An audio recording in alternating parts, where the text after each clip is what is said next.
Yeah, hello, everyone out there. Good morning, good afternoon, good evening, wherever you are.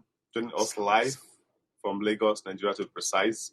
Yeah, today is a big story, and of course, he was supposed to start, but I take it out of his mouth because the story is so tough. I can't wait to start chewing on this story. Okay, so Moses, Yeah. uh, how is it going? Yes, it's going. As everything is unfolding, the new price, everyone is not finding it funny. Everybody's just see, everybody's hungry, everybody's angry, everybody's frustrated, and everybody's running elter skelter, looking for words to lay their hands on to survive because it is really not easy for the common man. So what's the big story? Nigeria. The big story is um, the fuel price hike, the reaction from the MD, NNPCL, and also the reaction from the very own citizens. And also we'll get a reaction from social media as well, where we know that okay, things are not too serious on social media, but then we'll have to get reactions from there and also get from other partners. Okay. Yeah, he's the boss today. He's going to be throwing the questions, and we're going to be discussing it Yeah, as usual. so we'll be going to the screen right now and checking. Although the big story is a well-known story Yes, a well-known already. story everywhere. It's eating up every aspect of the country.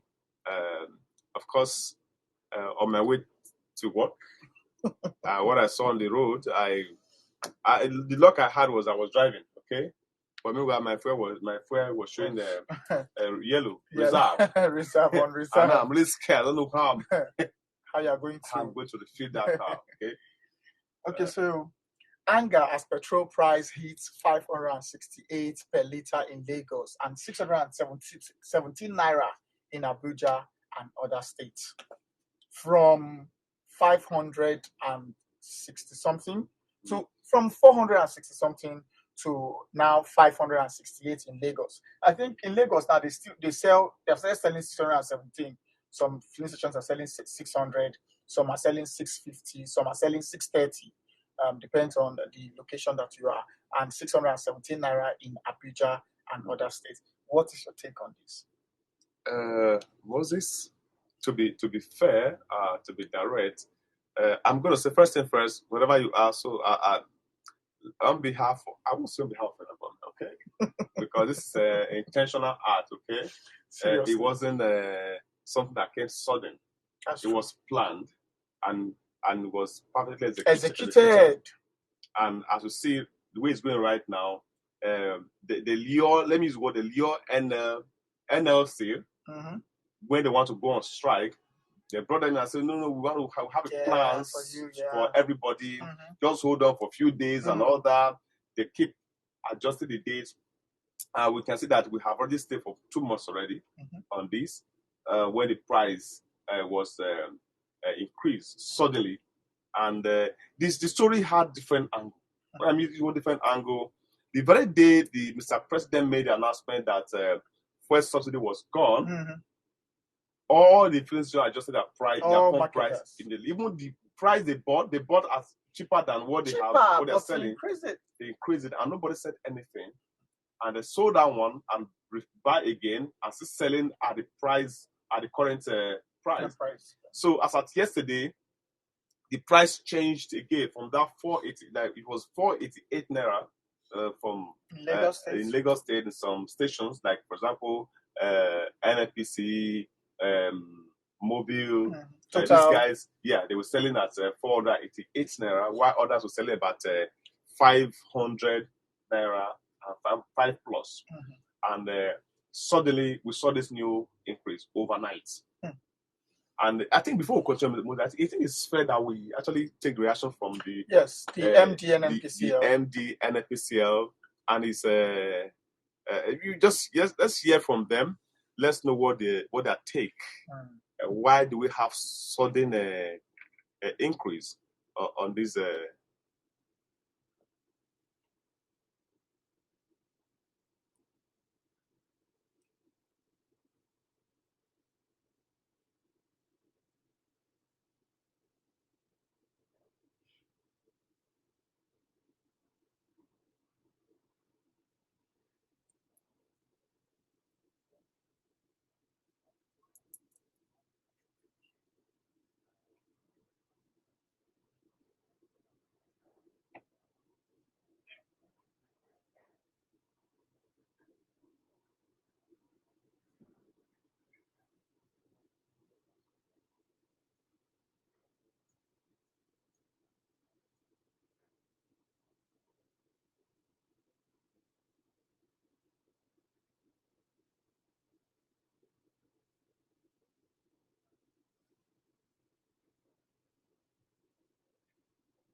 Okay, now you heard from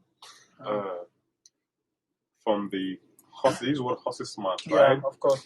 Okay, now the question is, when you say that the price of fuel is driven by demand and supply, I kind of have a take on that, because when the price goes up, we see a lot of people adjusted the way they use the vehicle, the generator, and all that. People are looking for alternative, which means the demand actually decreases.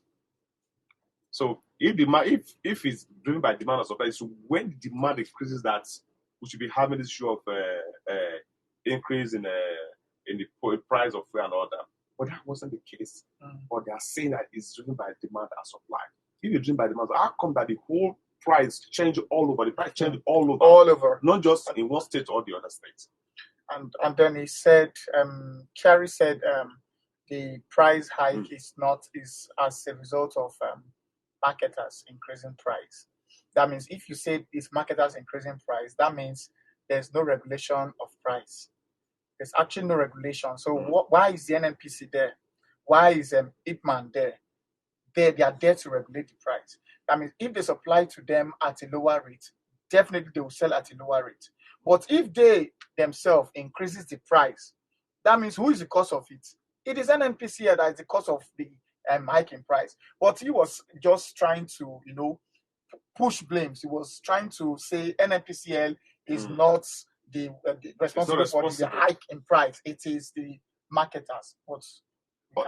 We can some of the lot of parties saying that the NNPCL is a major supplier of this product. They buy from them. So which means if the price goes up, it comes down, it's going to be from NNPCL. And like, he was making comment that, okay, fine, sometimes the price can go up, at times it comes down. And in Nigeria, nothing goes up, that comes down. It never Nigeria comes have down. a law that's against gravity. Okay. Everything that goes up, Nigeria stays there. So some reactions we have to get from the citizens. Let us see some reactions from the citizens. Let us know what their take is. Yeah, people. I think there was an interview on TVC where we saw a lot of people, some consumers, actually reacting to this. Let's just hear from them. Then we'll come back and discuss this.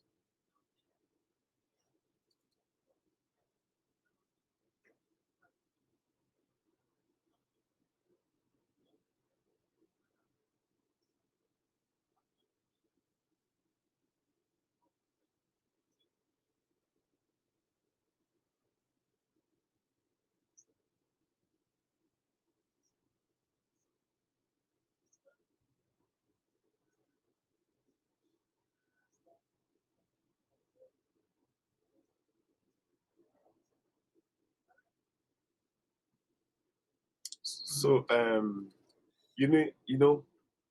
this is really discouraging when it comes to businesses.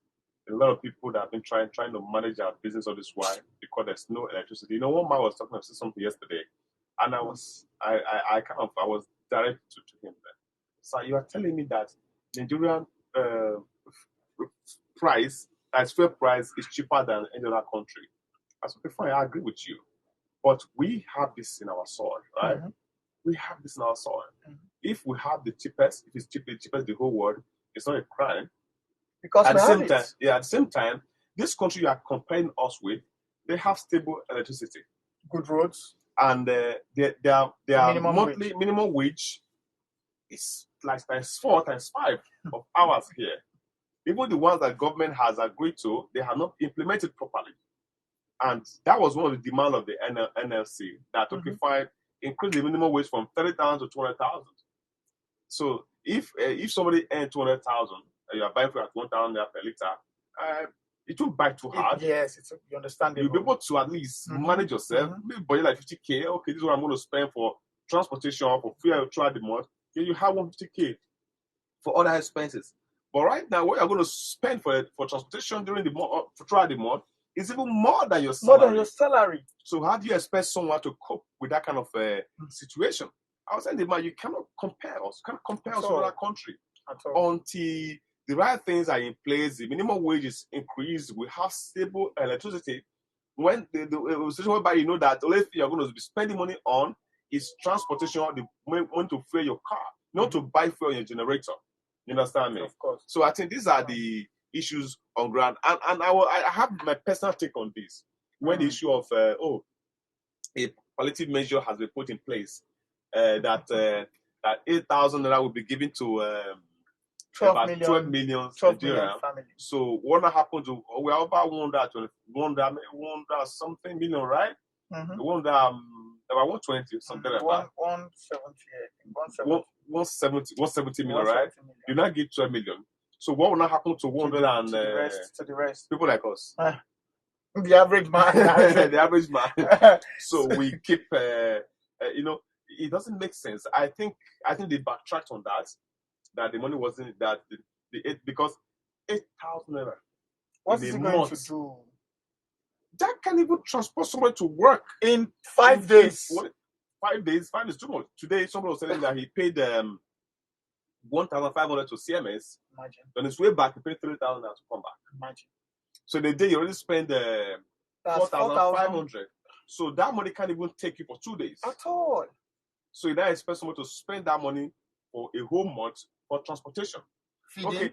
Okay, what will not happen to feeding and all that? School fees. You see, I fine. That's the reason why they have to remove the subsidy because there were a lot of loopholes in it and all that. It's like the government paying subsidy and the fuel is being diverted to that country. Mm-hmm. So you mean there's no way to block this process? Why should everybody suffer for it? Okay, I think the backtrack that the devil will continue with that 8,000 that doesn't make it so good to work. It's in review. We'll see it in the next story. Now the question is 8,000 naira times 12 million. That's a lot of money. That's a lot.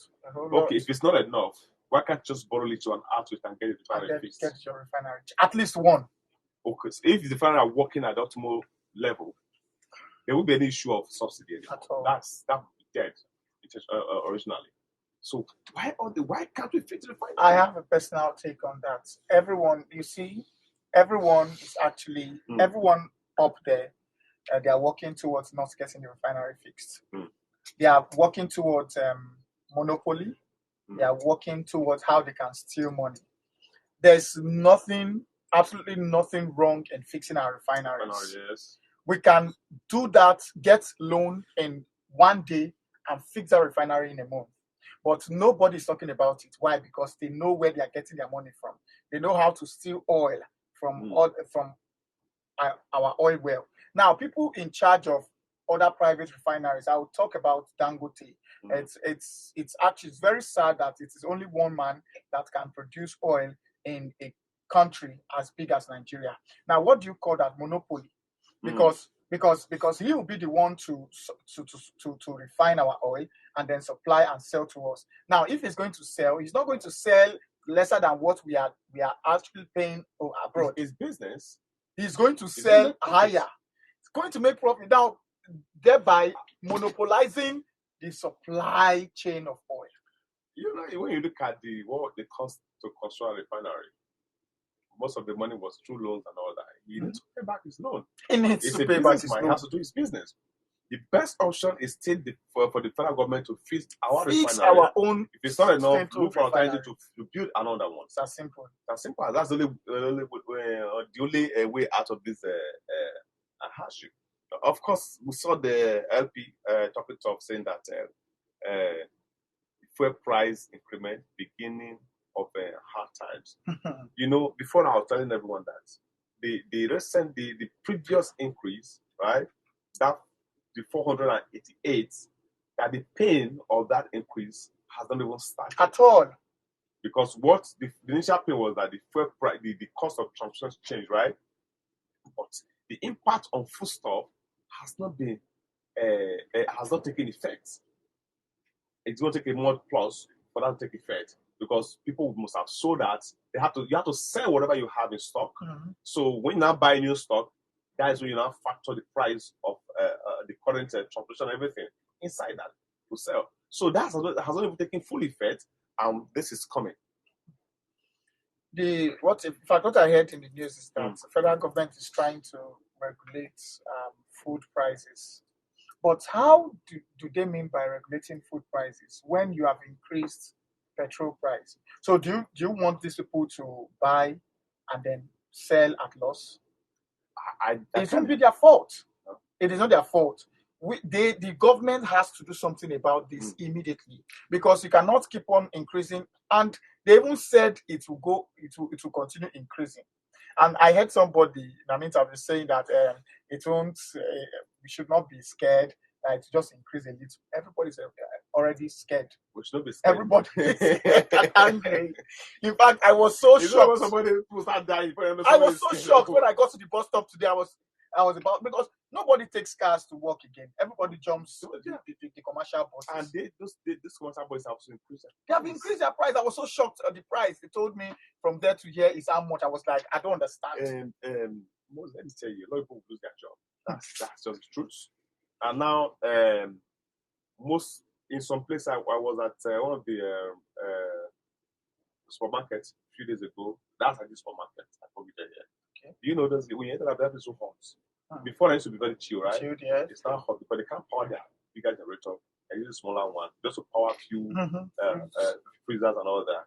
So, you won't complain. You won't complain. You won't blame them. Now, there will be the process of reducing numbers of staff just to cope with the electricity, the bills, and all that. Then, those that have been coming from far distance, when you look at the salary you're going to take from the month and look at what you're going to spend on transportation, if it's going to take the whole of the salary, you have to sit down in the house and look for something else to do. And that's where we are going. So the government will end up creating more unemployment in the system. Jobless people. And so what's the essence? This is, when I look at it, why would you remove subsidy and start giving people money monthly? Why don't you leave it until when the finance is built, or there's an alternative before you can remove it? It's as simple as that. I don't know who advises these people. Why are they so in a haste to do this? And plunge people into more suffering. One of the guys that spoke on the television was saying that he was actually a supporter of APC. He said, "This is not what I planned. What I voted for.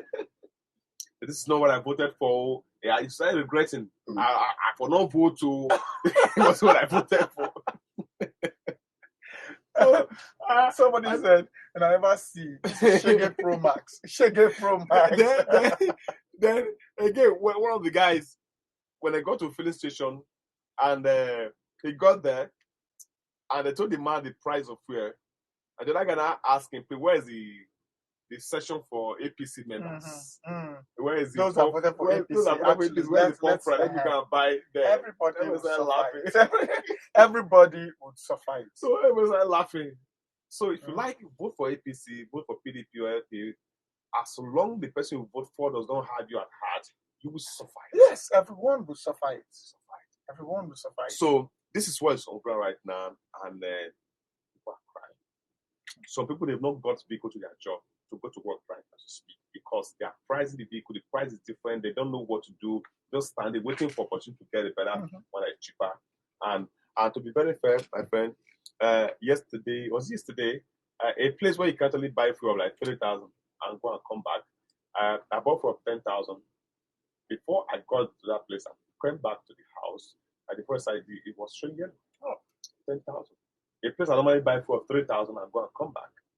I bought one of 10,000. I went there and got back. Before I got it was on reserve.